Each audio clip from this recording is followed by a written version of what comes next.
अस्सलाम वालेकुम जमशेद भाई, क्या हाल है? ठीक हैं?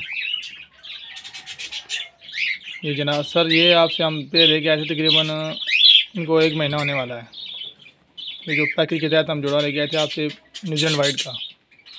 ये मेल है और ये फ़ीमेल जो साथ छोटी थी।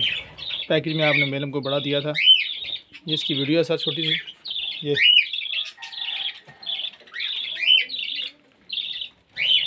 सर इसकी वीडियो सर, ये सर अपने पास नोट कर लीजिएगा। ये तकरीबन 1 महीना हो गया इनको। तो सर माशाल्लाह एक्टिव हैं, हेल्दी हैं और फीड भी सही खा रहे हैं और घास भी, और जो सब्ज़ियाँ हम डालते हैं वो खा लेते हैं। माशाल्लाह काम सही जा रहा है। बस आप दुआ कीजिएगा हमारे लिए भी, ताकि अल्लाह ताला हमें भी कामयाबी अता फरमाए। बस दुआ में याद रखिएगा।